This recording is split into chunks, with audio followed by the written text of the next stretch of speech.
ஆண்டவரும் இரட்சகருமாக இயேசு கிறிஸ்துவின் இனிய நாமத்தில் உங்கள் யாவருக்கும் அன்பின் வாழ்த்துக்களை தெரிவித்துக் கொள்கிறேன். அருமையான தேவப்பிள்ளைகளே, புதிய நாள் புதிய நம்பிக்கை தின தியானத்தின் மூலமாய் இந்த நாளில் கூட உங்களை சந்திப்பதில் நான் மிகுந்த மகிழ்ச்சி அடைகிறேன். அல்லேலூயா. இன்றைக்கு கூட கர்த்தர் நமக்கு கொடுக்கிற வார்த்தை என்ன? மத்தேயு எழுதின சுவிசேஷம் 14ஆம் அதிகாரம் 27வது வசனம் கூட வாசிக்க கேட்போம். உடனே இயேசு அவர்களோடு பேசி, திடன் கொள்ளுங்கள், நான் தான், பயப்படாதிருங்கள் என்றார். ஹல்லேலூயா. திடன் கொள்ளுங்கள், நான் தான், பயப்படாதிருங்கள்னு ஆண்டவர் சொல்லுகிறார். இது யாருக்கு சொல்றாரு? தம்முடைய சீஷர்களை பார்த்து சொல்றார். தேவப்பிள்ளைங்க, ஒரு அற்புதமான அழகான ஒரு சம்பவம் நடக்கும். அதே மத்தேயு எழுதின சுவிசேஷம் 14ஆம் அதிகாரம் 24வது வசனத்தில் வாசிப்பீங்கன்னா சொல்லப்பட்டிருக்கோம். வாசிக்க கேட்போம்.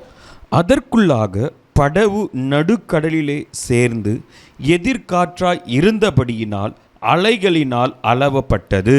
பாருங்க, ஆண்டவர் தன்னுடைய சீஷர்களை முன்னாடி படவில் போகும்படி அனுப்பிவிடுகிறார். அனுப்பிவிட்டு அக்கறைக்கு போகணும். அனுப்பிவிட்டு அவர் தனியே ஜோமனை போகிறாரு. இப்போ தனியாக ஜோமனிட்டு இப்போ திரும்ப கடந்து வராரு. படவும் நடுக்கடலை போய் சேர்ந்துருது.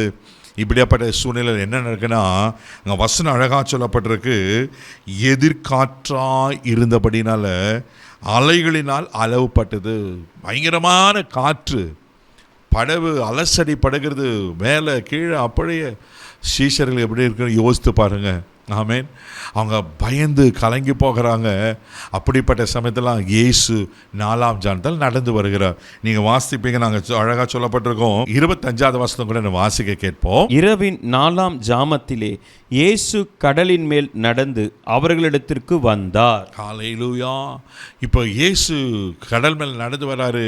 இயேசு நடந்து வர்றதை பார்த்து ஆவேசம் அப்படின்னு பேய் அப்படின்னு சொல்லி பயந்து போகிறாங்க.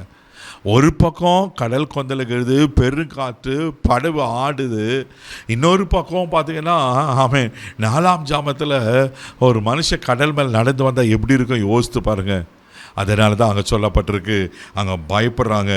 அப்போ தான் இயேசு திடன் கொள்ளுங்கள், நான் தான், பயப்படாதீங்க, பயப்படாதீங்க.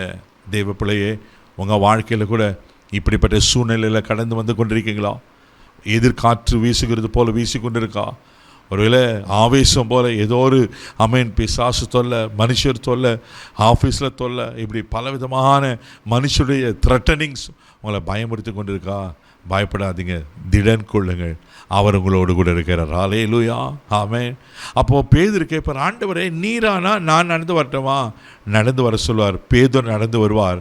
நடந்து போகிற சமயத்தில் 30வது வசனம் அழகாக சொல்லப்பட்டிருக்கோம். வாசிக்க கேட்போம். காற்று பலமாய் இருக்கிறதை கண்டு பயந்து அமிழ்ந்து போகையில், ஆண்டவரே என்னை ரட்சியும் என்று கூப்பிட்டான். பாருங்களேன், இப்போ பேதுரு தைரியமாக நடந்து போகிறார். ஆண்டவர் தேவகுமாரன், சர்வ வல்லமையில் அவர் தான் அண்ட சராசரம் படைத்தவர், சமுத்திரத்தை உண்டாக்கினவர். அவர் கடல் மேலே நடக்கலாம். ஆனால் பேதுரு, ஆண்டவரை நீங்கள் நானும் நடந்து வரேன், ஆண்டவரை நடந்து வரா. இயேசுவை ஃபோக்கஸ் பண்ணி இயேசுவை பார்த்து நடந்து போகும்போது தைரியமாக நடந்து போகிறா. எங்கள் வசனம் சொல்கிறது, காற்று பலமாக இருக்கிறதை கண்டு. திடீர்னு காற்றை பார்க்குற பேதுரு பயந்து போகிறாரு. ஐயரே ஐயரே, நான் மூழ்கி போகிறேன்ப்பா, என்னை ரட்சி ஆண்டவரேன்னு கூப்பிடும்போது இயேசு கையை நீட்டி அவனை பிடித்து, அற்ப விசுவாசி ஏன் சந்தேகப்பட்டா என்று சொல்வார். தேவப்பிள்ளையில் சில நேரம் நம்ம சூழ்நிலையை பார்த்து சோர்ந்து போயிடும், மனுஷர்களை பார்த்து சோர்ந்து போயிடும், டாக்டர் ரிப்போர்ட்ஸை பார்த்து சோர்ந்து போயிடும். ஐயோ இன்னும் ஆகிடுவேன். பயப்படாதீங்க, கலங்காதீங்க. ஆண்டவர் கரம் உங்களுக்கு நீட்டப்பட்டிருக்கு. அவருங்க தூக்கி எடுப்பார். ஒரு நாள் உங்களை மூழ்கி போக விட மாட்டார். ஒரு நாள் நீங்கள் அமிழ்ந்து போக விட மாட்டார். கர்த்தர் தூக்கி எடுத்து கரை சேர்ப்பார். ஆமேன். பயப்படாதீங்க, நான் தான் சொன்னல, ஆண்டவர் உங்களோடு கூட இருக்கிறாரு.